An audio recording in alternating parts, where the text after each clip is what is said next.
So for Section 3, we'll discuss foreign policy, foreign aid, trade sanctions, things like that. Foreign policy is the nation's overall plan for dealing with other countries. We have different foreign policy based on the country. When it comes to uh, Spain, we would have a different foreign policy than we do with Iran. That's obvious. National security is a term that just means the ability to keep America safe from harm or attack or harm. And the president plays a big role in these things. Working with foreign diplomats, forming relationships, kind of working things out instead of going to war. That was kind of the mentality after World War II and World War I was if we can get countries to work together, then maybe we won't have to have as much war. Of course, it hasn't really worked out.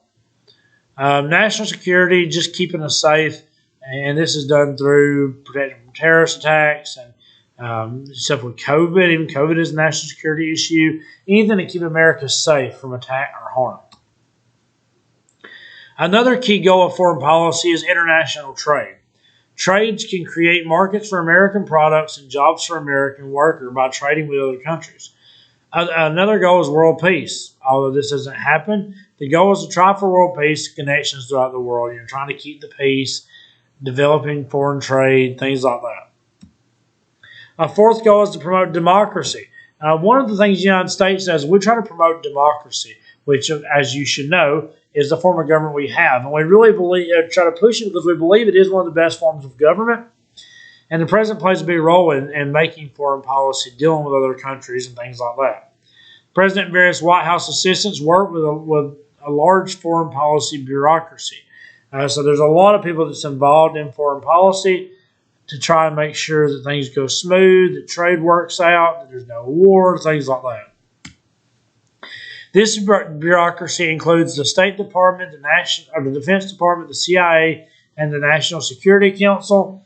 These agencies advise the president on matters of national concern. Say, look, we need to be worried about this. We don't need to be worried about this. We need to act on this. We need to talk to this person. The Constitution divides the powers to conduct foreign and military affairs between the president and Congress. The executive branch and legislative branch compete for power because the Constitution doesn't explain what some specific powers are. And so because of this, you have the executive branch and the legislative branch, especially if there are different political parties, fighting for power. Over time, the balance of power has shifted. One group has had more power than the other. As of recent history, the president has more of a tip in their favor. The way I heard it worded one time is if you look at the history between presidents and Congress, the more assertive presidents, the presidents that don't just sit back and just kind of go with it, are usually the ones that have more authority over Congress. When it's a less assertive president is when you're going to have more authority from Congress. The president and Congress have several methods they can use to influence other nations to carry out foreign policy, creating treaties, appointing ambassadors, directing foreign aid, international trade, military forces. All these things are tools for foreign policy. One thing is a treaty. It's a formal agreement between the governments of two or more countries. They basically come to terms. Usually it's the winning side saying, you're going to give us this and this and this much money. The losing side saying, okay, because that's how it works. NATO is one of the largest treaties that affect the United States citizens. Executive agreement is an agreement between the president and the leader of another country. Like an executive order is something that's passed by the president here. An executive agreement is where they agree. The president and the leader of another country agrees on something, and they form an agreement as an executive agreement. An ambassador is an official representative of a country's government. So you'll have an ambassador come in that's from another country that will try to work things out and work with the government. Ambassadors only go to countries the United States recognizes and accepts. So, like for example, we wasn't sending ambassadors to Cuba because we didn't accept the government of Cuba as being taken by the Castro brothers.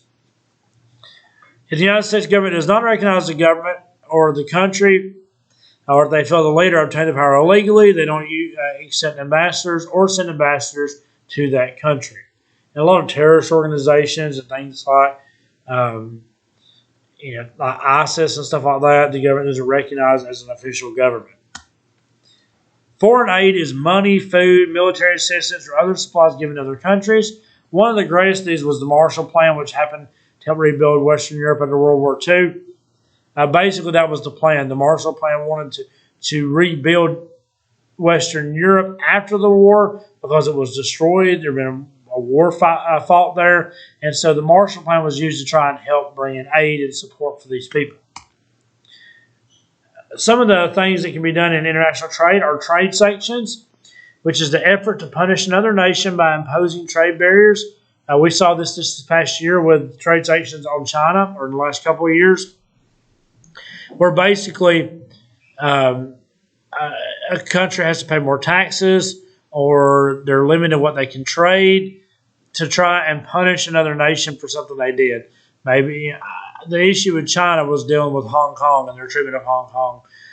But when it comes down to it, it really depends on what you're trying to promote.